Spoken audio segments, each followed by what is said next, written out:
사도신경으로 새벽 예배를 시작하도록 하겠습니다.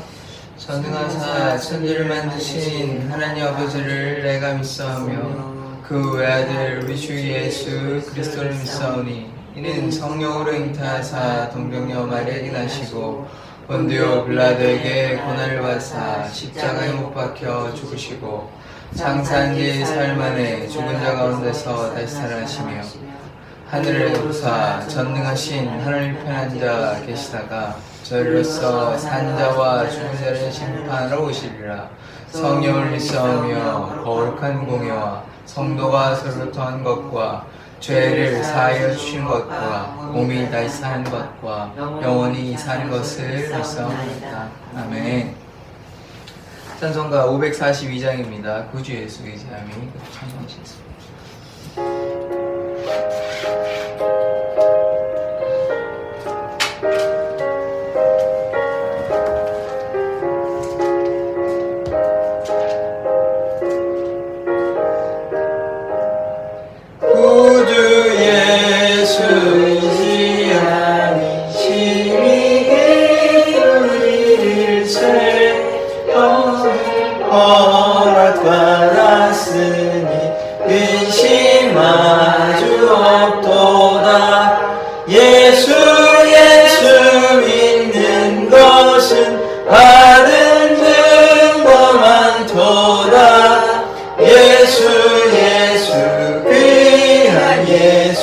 믿음 더욱 주소서. 구주 예수 의지하니 심히 기쁜 일세. 주를 믿는 나의 마음 그의 피에 적시네. 예수 믿는 것은 받은 증거 많도다. 예수 귀한 예수 믿음 더욱 주소서.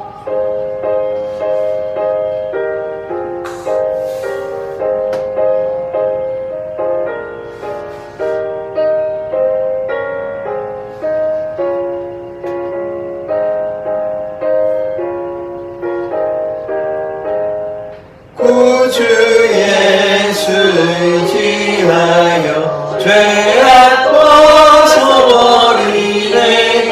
안위 받고 영생하면 주께 모두 얻었네.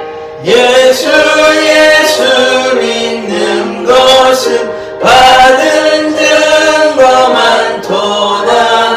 예수 귀한 예수 믿음 더욱 주소서.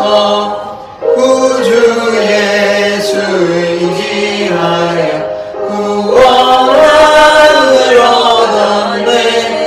영원 무궁지나도록 주여 함께 하소서. 예수 믿는 것은 받은 증거 많도다. 예수 귀한 예수 믿음 더욱 주소서. 아멘. 아멘. 사도행전 1장 12절에서부터 14절입니다. 어제 거까지 해가지고 같이 한번 읽어보겠습니다. 8절부터 한번 볼게요. 8절부터 14절까지 교독하셨으면 좋겠습니다. 8절은 제가 먼저 읽을게요. 사도행전 1장 8절입니다. 오직 성령이 너희에게 임하시면 너희가 권능을 받고 예루살렘과 온 유대와 사마리아와 땅끝까지 이르러 내 증인이 되리라 하시니라. 이 말씀을 마치시고 그들이 보는데 올려져 가시니 구름이 그를 가리어 보이지 않게 하더라. 올라가실 때 제자들이 자세히 하늘을 쳐다보고 있는데 흰옷 입은 두 사람이 그들 곁에 서서 이르되 갈릴리 사람들아 어찌하여 서서 하늘을 쳐다보느냐. 너희 가운데서 하늘을 올려주신 예수는 하늘로 가심을 본 그대로 오시리라 하였느래. 12절 제자들이 감람원이라 하는 산으로부터 예루살렘에 돌아오니 이 산은 예루살렘에서 가까워 안식일에 가기 알맞은 길이라. 13절입니다. 들어가 그들이 유하는 방으로 다락방으로 올라가니 요한 야고보와 베드로 요한의 안드레와 야고보 빌립 도마와 바돌로메 마테와 및 알페오메 아들 야고보 셀롯이 시몬 야고보의 아들 요다가 다 거기 14절 같이 읽겠습니다. 여자들과 예수의 어머니 마리아와 예수의 아우들과 더불어 마음을 같이하여 오로지 기도에 힘쓰더라. 기도하고 말씀드리도록 하겠습니다. 하나님, 이 시간 계속해서 사도행전의 말씀을 보고 있습니다. 주님, 이 말씀이 우리의 능력의 말씀이 되게 하여 주시고 예수 안에 성령 안에 거하는 삶 살게 하여 주시옵소서. 아멘. 지혜로 가르치시고 말씀으로 인도하여 주시옵소서. 아멘. 예수 그리스도 이름으로 기도드립니다. 아멘. 아멘. 어제 했던 설교는 유튜브에 있긴 합니다. 뭐 보셨을지는 모르겠는데 혹시 궁금하시면 이렇게 보시면 좋을 것 같고요. 어제 이어서 어제 못 나오셨기 때문에 이제 어제 이어서 어제 했는 거는 좀 요약하고 이제 오늘의 말씀을 전해드리도록 하겠습니다. 8절에 보시면 오직 성령이 너희에게 임하시면 너희가 권능을 받고 예루살렘과 사마리아와 온 유대와 땅끝까지 이르러 복음의 증인이 된다. 내 증인이 된다. 이렇게 예수님께서 마지막으로 승천하시기 전에 하늘로 올라가시기 전에 이렇게 말씀을 하십니다. 복음의 증인 되는 게 어제 포인트였는데요. 9절에 이 말씀을 마치시고 그들이 보는데 이제 제자들이 이제 보고 있는데 하늘로 이렇게 올라가시는 거죠. 근데 이렇게 하늘을 보는데 구름이 그를 가리워서 제자들이 이제 계속 이제 자세히 봐도 이제 예수님을 볼 수가 없는 거죠. 너무 멀리 가시기도 하고 구름이 가리워서 볼 수가 없는 것입니다. 10절에 보면 올라가실 때 제자들이 자세히 하늘을 쳐다보고 있는데 흰옷 입은 두 사람이 그들 곁에 서서, 그러니까 흰옷 입은 두 사람은 천사입니다. 이 천사들이 옆에 나타나가지고 왜 계속 보냐고, 하늘 올라가셨다고. 그 다음에 11절에 이르되 갈릴리 사람들아, 이 대부분의 제자들은 유다를 빼고는 다 갈릴리 사람들이거든요. 이 갈릴리 사람 제자들을 가리키는 겁니다. 어찌하여 서서 하늘을 쳐다보느냐? 너희 가운데서 하늘로 올려지신 이 예수는 하늘로 가심을 본 그대로 오시리라 하였느니라. 그러니까 지금 하늘로 올라가신 그대로 다시 오실 것이라고 이 두 천사가 얘기해 주는 것이죠. 좀 상상력을 동원해가지고 이 제자들이 40일 동안 함께해서 너무 기분이 좋았잖아요. 근데 이제 또 떠나신다고 하니까, 죽으시는 건 아닌데 이제 떠나시니까 마음이 좀 씁쓸했겠죠. 쓸쓸하기도 하고 좀 슬프기도 했을 겁니다. 이별의 아픔이 있는 것이죠. 이제 예수님이 올라가셔야 보혜사 성령님이 오시는 거거든요. 이제 예수님이 육신으로 계속해서 영원히 있을 수는 없는 노릇이죠. 이제 때가 되면 이제 예수님께서는 십자가의 그 사역을 감당하셨기 때문에 원래 되시던 대로 이제 가시는 것이죠. 이렇게 가시고 그 다음에 이제 보혜사 성령님이 오시는데, 뭐 제자들 입장에서 우리가 생각을 해보자면 예수님이 죽었다가 다시 살아나셨는데 40일 동안 또 함께 계시다가 또 떠나시니까 좀 아쉽고 슬프고 이런 마음이 있었지 않겠습니까? 그러니까 계속해서 이제 보게 된 거죠. 또 예수님이 이제 계시다가 하늘로 계속해서 올라가시고 하니까 구름도 가려우니까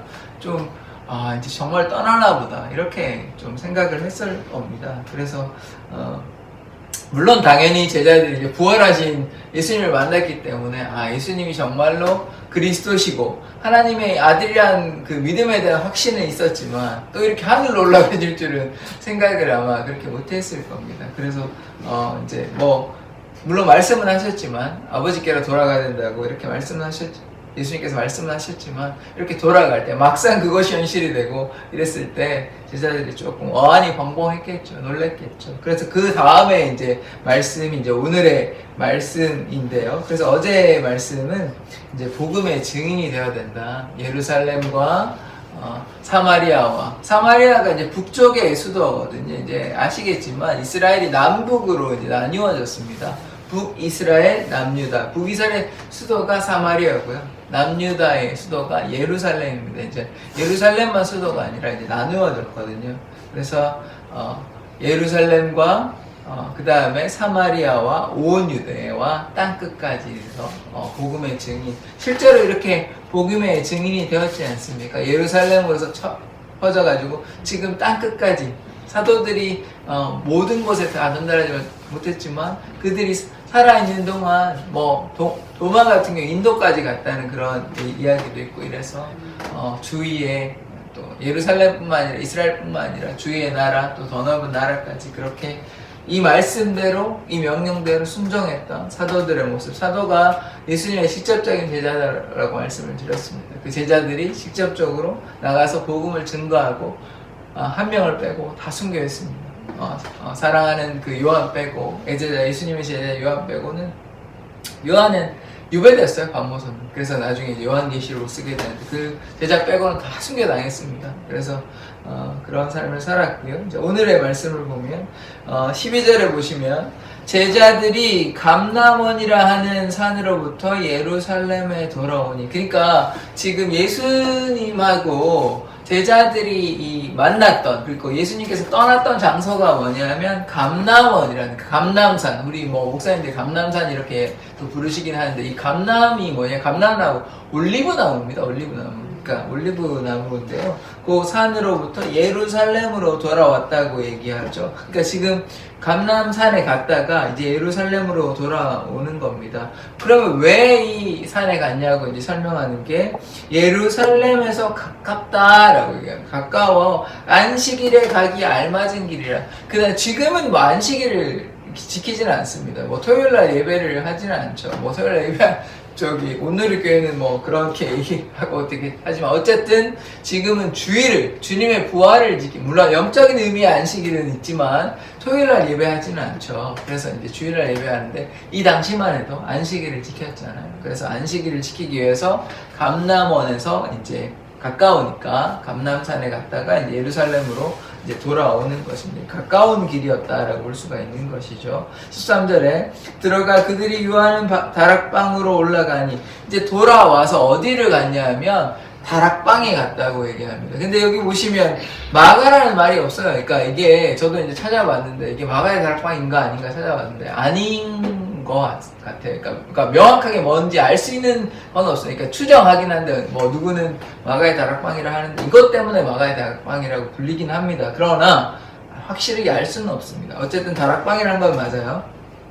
다락방으로 올라가니 베드로, 요한, 야고보, 안드레와 빌립, 도마, 바돌레메, 마테와 알페와 아들 야고보와 셀로신 시몬, 야고보의 아들 유다가 다 거기 있어. 이 제자들이 다 모여 있어. 근데 빠진 사람이 있습니다. 가룟 유다예요. 가룟 유다는 왜 빠졌냐? 예수님 팔고 자살했어.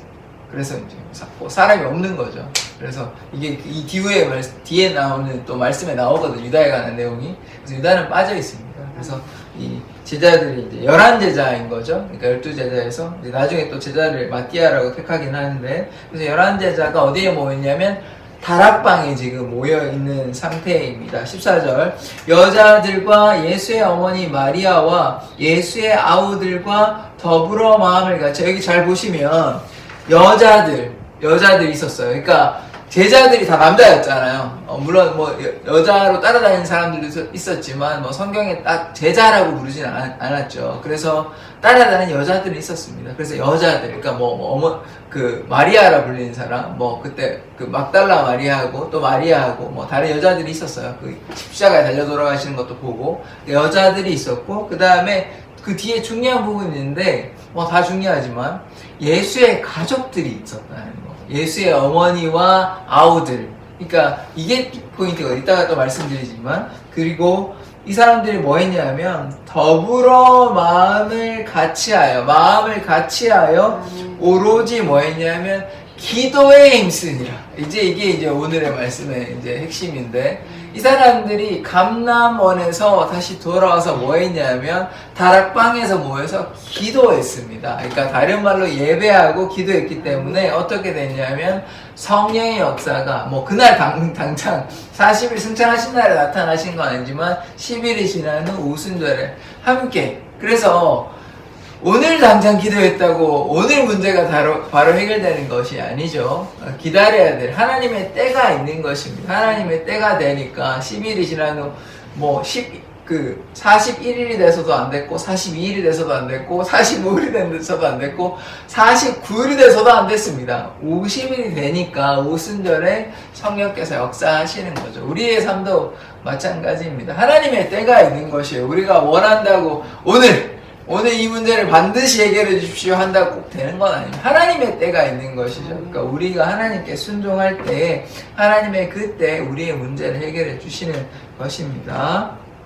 그래서 이들이 뭐 했냐면 오로지 기도에 힘썼다. 그래서 우리가 기도하는 사람이 되어야 하는 것입니다. 자, 감람원에서 이제 말씀을 이제 하나씩 다시 보십시다. 감람원이라는 이 산입니다. 산에서 이제 예수님께서 승천하시고 이제 돌아오신 것이죠. 그래서 이 감람산은 어떤 추억이 있는 것입니까? 바로 예수님께서 떠났던, 그래서 좀 슬프기도 하고 또 좋은 기억도 남기도 하고 예수님께서 하늘로 올라가셨던, 그러니까 감람산은 우리가 하나님과 함께 했던, 예수님과 함께 했던 그런 장소라는 걸 우리가 기억을 해야 합니다. 그리고 아까도 말씀드렸다시피 왜 감람산으로 갔냐면 안식일을 지키기 위해서 감람산으로 가는 거죠. 그러면 우리는 어떻게 이 말씀을 적용할 수 있습니까?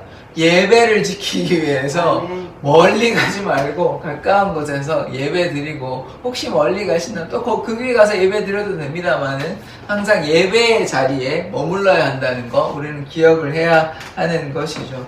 여러분은 하나님과 함께 했던 그런 예전의 장소가 있습니까? 은혜 받으셨던 그런 뭐 기도원이라든지 아니면 부흥회라든지, 저 같은 경우에는 예전에 뭐 수련회 이런 거 하고 또 새벽 기도 이렇게 하고 또 집에서도 하고 이렇게 해서 은혜 받았던 예배의 장소가 있을 것입니다. 하나님과 만났던 기도의 장소가 있을 것입니다. 그때로 우리가 혹시 신앙이 낙심되고 또 떨어지고 이럴 때 그곳에 돌아가서 다시 회복하고 기도하며 나아갈 때 하나님의 은혜가 다시 임할 줄 믿습니다. 그래서 함께 모여 우리가 기도해야 하는 것이죠. 자, 제자들이 예수님과 이별 후 예수님께서 하늘로 승천하셨기 때문에 이제 구름에 가려서 이제 안 보이시고 다시 돌아오신다고 그 두 천사가 얘기했잖아요. 그래서 제자들이 감람산에서 이제 다락방으로 돌아오게 되는 것입니다. 다락방에 이제 모여서 뭘 했습니까? 11 제자들이 함께 모여서 이들이 기도했습니다. 이들이 함께 모여 기도한 것이죠. 그래서 우리가 기억해야 되는 것은, 물론 혼자 기도하는 것도 중요합니다. 혼자 기도하지 않아야 되는 것이 아닙니다.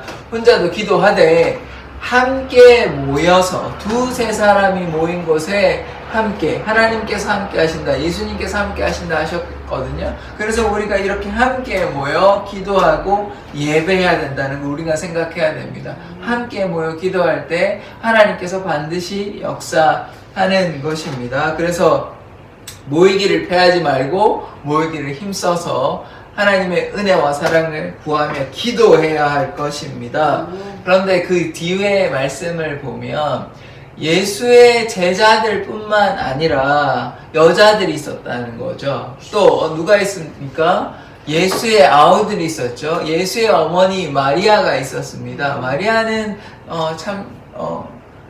결혼하지 않고 성령께서 역사하셔서 하나님의 아들인 예수를 탄생한 귀한 분 아닙니까? 뭐 그렇다고 해서 우리가 천주교처럼 막 이렇게 성상을 한다든지 마리아상 있잖아요. 막 숭배하거나 막 그러면 안 됩니다. 그러니까 뭐 인간적으로는 참 좋은 분이고 우리가 어느 정도 존중은 할 수 있지만 뭐 신의 반열에 오르거나 뭐 성상을 만들거나 이러면 안 되는 것입니다. 그거는 우리가 오직 성경 말씀대로 돌아가야 하는 것이죠. 그래서 오늘 어머니 마리아도 오셨고 그 다음에 예수의 동생이 있었지 않겠습니까? 아우들도 왔고 여자들도 있고 당연히 제자들도 있고 이런 함께 모여서 이렇게 지금 기도하고 있다는 사실 우리가 기억해야 하는 것입니다. 그래서 예배에는 남녀노소 상관없이 나이가 많으나 나이가 적으나 그 다음에 남자이나 여자이나 이런 게 상관이 없는, 성별이 상관이 없고 그 다음에 민족이 상관없고 누구나 하나님의 전에 나와서 예배할 수 있는 것입니다. 또 주목해야 될 부분은 이 가족들이 왔다는 거. 이 가족들이 어떻게 했냐면 사람들이 이제 예수가 다시 돌아와서 뭐 이런 사역들을 하니까 뭐라고 얘기하냐면 사람들이 얘기한 것입니다. 예수의 마가복음 3장 21절 이렇게 나오는데요. 예수의 친족들이 듣고 그를 붙들러 나오니 이는 그가 미쳤다 하밀더라. 그러니까 사람들이, 예수가 태어난 고향 사람들이 예수를 향해서 미쳤다라고 얘기하니까 예수의 친족들이 와가지고 데리고 가려고 미쳤다라고 그러니까 친족들이 얘기한 건 아닙니다만은 그래서 미쳤다고 얘기하니까 결국은 뭘 한 거냐면 예수의 가족들조차 물론 미쳤다 얘기하진 않았습니다만은 그 말을 듣고 데려오려고 했으니까 그 말에 동조한 셈이죠. 그러니까 예수의 가족들이 예수를 구원자라고 봤다는 겁니까? 안 봤다는 겁니까? 못 봤다는 거죠. 그러니까 그냥 그 말을 믿고 데리고 왔었으니까. 그래서 누가 내 가족이냐? 내 말을 듣고 따라가는 자가 내 가족이다. 예수님께서 말씀하시거든요. 그러니까 예수의 가족들이 예수님에 대해서 정말로 믿고 따라갔거나 구원자이거나 이렇게 바라보지는 못했다는 거죠. 근데 지금 예수님께서 돌아가시고 다시 부활하시고 그 다음에 제자들과 함께 이 예수의 가족들도 이제는 함께 모여서 예수님의 그냥 실제 가족이 아니라 구원자 되심을 믿었다는 것이요. 예수님께서 그리스도 된다는 걸 믿었다는 것입니다. 그런 놀라운 변화가 있었기 때문에 여기 모였겠죠. 그냥 예전처럼 뭐 예수님 구원자인지도 모르겠고 메시아인지도 모르겠는데 여기 함께 모였겠습니까? 그건 아니겠죠. 그러니까 예수님의 어머니 마리아와 예수님의 가족들이 이제는 예수님이 우리의 메시아이시구나 라는 걸 깨달았다고 봐야 됩니다. 그래서 함께 모여서 이곳에 같이 기도했다는 거, 예배했다는 거 우리가 주목해야 하는 것이죠. 우리 과거에는 몰라서 그럴 수 있지만 이제는 이제 알아서 하나님께 순종의 삶을 살아가는 것이죠. 근데 안타까운 지점은 우리가 압니다. 아는데도 영적인 게으름 또 연약함 때문에 하나님께 순종하지 못할 때가 있는 것이에요. 그러면 다시 아까 말씀드렸다시피 다시 그 자리로 돌아와서 우리가 회개하고 주님께 용서를 구하고 주님을 간절히 찾아야 합니다. 나를 간절히 찾는 자가 나를 만날 것이라고 말씀드렸거든요. 근데 신앙생활이 그냥 가만히 있으면 가만히 있게 됩니다. 변화가 없는 것이에요. 노력해야만, 그 노력이라는 게 우리가 어떤 공로를 얘기하는 것이 아니라 하나님께 우리의 마음을 드리는 것이거든요. 그럼 우리의 마음을 어떻게 표현하겠습니까? 사랑하면 만나고 싶지 않습니까? 사랑하는데 뭐 안 만나고 싶진 않잖아요. 사랑하니까 보고 싶고 맛있는 것도 먹고 싶고 어디 놀러 가고 싶고 마찬가지로 하나님을 사랑하니까 여기에 나와서 하나님께 예배드리고 우리가 뭐 하나님을 만나러 천국에 갈 수는 없잖아요. 그러니까 여기에서 예배당에 나와서 아까 두세 사람이 모인 곳에 함께 한다고 했잖아요. 그래서 두세 사람이 모인 곳에서 함께 기도하고 예배하기 때문에 이 새벽에 이렇게 모여서 예배하는 거 아닙니까? 그래서 하나님께 우리의 마음을 내어놓고 하나님을 사랑할 때 하나님도 우리를 사랑하십니다. 먼저 하나님께서 우리를 사랑했기 때문에 우리가 하나님을 사랑하는 것이긴 하지만 우리가 하나님께 우리의 마음을 고백하지 않는다면 하나님께 가까이 나아가지 않는다면 하나님도 우리를 가까이 하시지 않는 것입니다. 그래서 우리가 이렇게 모여서 예수의 가족들이 변화된 것처럼 우리가 한 곳에 머물러 있다면 이제는 앞으로 나아갈 수 있게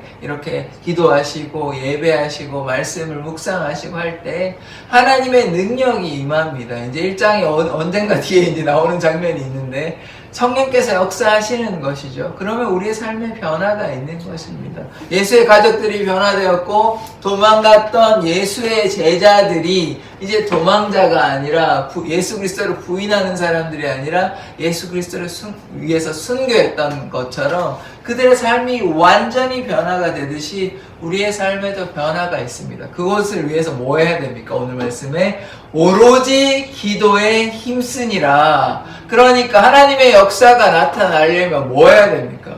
기도해야 됩니다. 기도가 의인의 간구는 역사하는 힘이 많고 기도할 때 하나님의 역사가 나타나는 것입니다.